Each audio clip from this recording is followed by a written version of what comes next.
everyone, it's Deb here from Deb's Greenhouse. And Michael from HiQ Greenhouses. And we're going to do today's top 5 plants. But before we do, What? I would like to show everybody the Alberta Greenhouse Driving Map. Yes.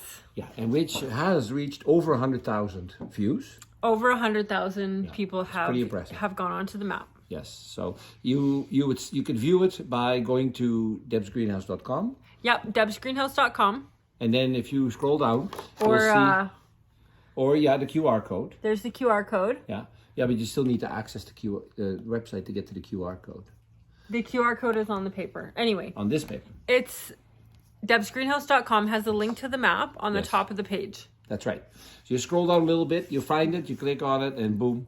Then you can visit up to 193 greenhouses in Alberta. Yes, I actually have 2 more to add that I need to sit at my computer to do it. 195. 195 greenhouses, family owned in Alberta. These are people that are just like us. Mm-hmm. They grow the plants on site and they know about the plants. They're called grower retailers. Yes, and if you're tuning in from another province, make the same one over there. Yes, it's doable. It's doable. Yes, Google Maps. So anyway, your first choice. Okay, my first choice for today's top 5 is called the Veranda Large Double Anna Petunia. And look at how gorgeous this petunia is. This is my favorite double petunia. This one, and it's called Double Anna. It's big. It's big, so it is called large. Some of our doubles are compact. Scotch, come here. Scotch is whiny tonight. It's got big branching. So it's definitely going to fill out, it could fill out a bigger container, still in a 12-inch. And a teacup just fell? But it didn't break. Break. Good job, Scotch. Let me get Scotch. Hold on. Okay. The cat's in trouble. Okay, so let me show my first choice, which is this plant here, and it's called Oxalis. Oxalis or clover. Like it actually has clover-shaped leaves. So there's three petals, on each of these. Yep. I personally checked this plant. I haven't found any with 4, but they're all 3. Right. Yeah. And thank you. You're welcome. And it has yellow flowers. This is a very vigorous plant. So it fills a very large space. It comes in 2. Do you have the dark one too? We have the charmed wine. It's a little different than the dark Oxalis. Yeah.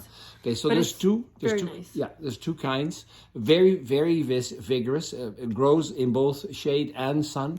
It's a very versatile plant, and count on that it really gets big. So it's like a biddens, it'll take over. So Oxalis. Yeah, it makes a beautiful spread, about an 18-inch spread. Right. And you have the begonia? Yes, I do. Oh, thank you. Yeah, you have a cat? I do. I have Scotch.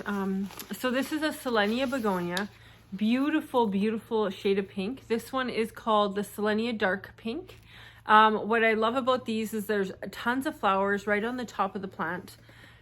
Great in planters, hanging baskets, window boxes. Dark foliage as well, so the flowers really pop. And this can take a bit of sun. You can put it in a bit of sun. 2 or 3 hours. Yeah.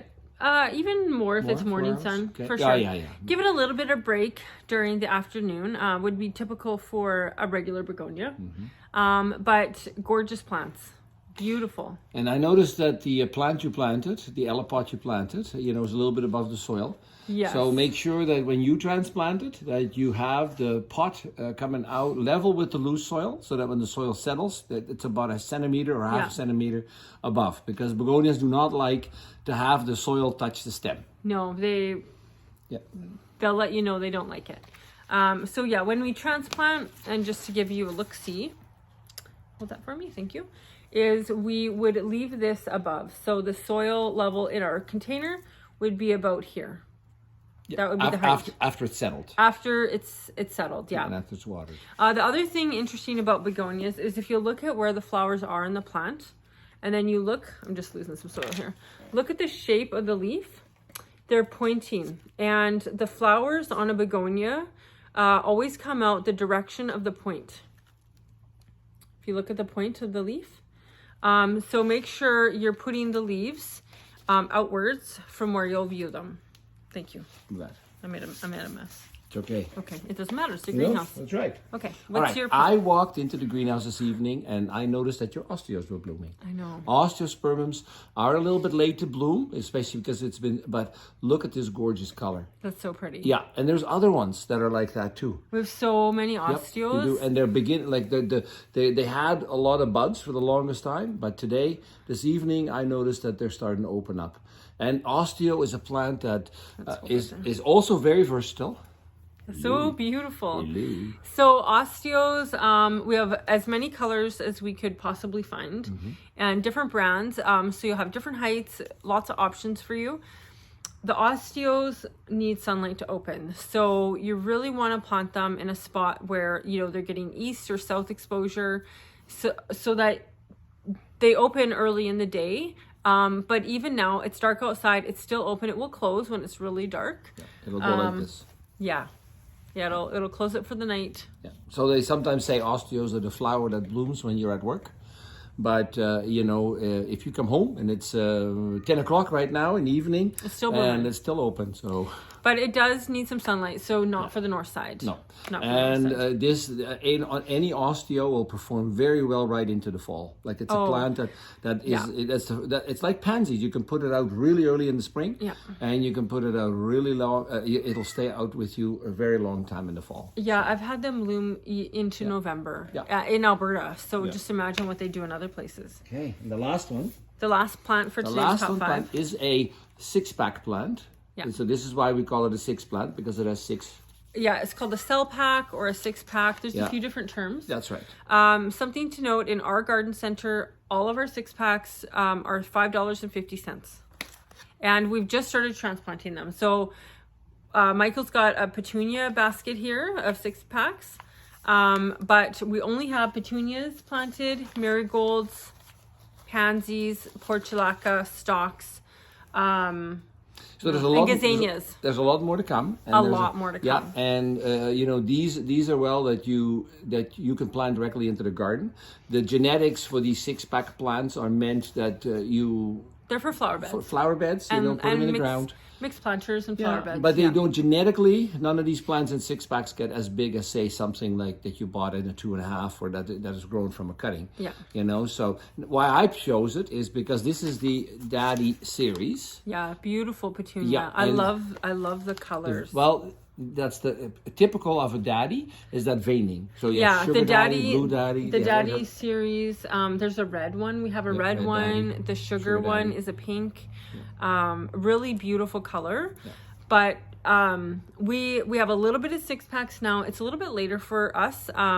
Spring is a little bit later, and we're a little bit later transplanting. Within 2 weeks, we're gonna have so many more varieties for you. So.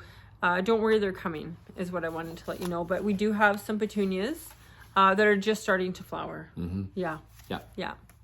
Okay. And just to clarify, you get 6 plants in the pack, and that's $5.50. So just under $1 a plant. Okay. Yeah. Perfect. Okay. And that's. Oh no, we're not done. We're not. I have one more thing. Oh yes. Okay. It's not a plant, but I get questions about this every day. And so we just got in some slow release fertilizer. Can you hold that? Thank you. And this slow release fertilizer is a different color than, maybe actually I need the lid. Good idea. It's a little bit different color than what I show in my videos. And it's going to do the same thing that you need. The color is only because it's the particular brand that we buy. Right. So the thing is the stuff you see in my video, I just buy bulk bags of that, but I can't retail that. That only comes in a giant bag, which is perfect for what we need in the greenhouse. But for you at home, this is a perfect size. Probably last you 2 years, honestly. Yeah. So you'll be looking for these 3 numbers. Mm-hmm. First number representing the nitrogen, N, middle P, and the last one K. Now in this case, it's 14. Yeah, 14, so it's 14, an equal amount of all the fertilizer ingredients.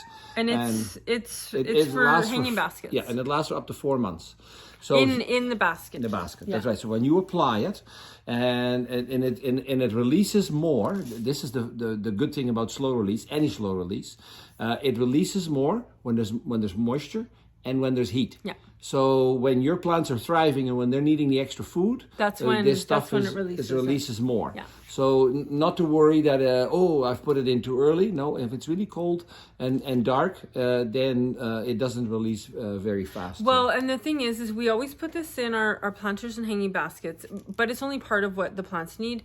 We also use another fertilizer. Maybe we'll talk about that another time. Nature Source. So Nature Source. We have another fertilizer we use daily, but this is just good initially at planting. We throw it in. Yeah, and you have to remember that the genetics that we use in commercial greenhouses are such that they're very heavy feeders. Yeah. So the slow release is essential for proper development, and this is what Debbie has. Yeah, and these are $15 a box, a bucket. They'll last you, depending on how many planters you have. Yeah, but this will do 50 planters. Yeah, I would say at least 2 years you'd get out of this. Just put it in your garden shed. You put in quite a bit.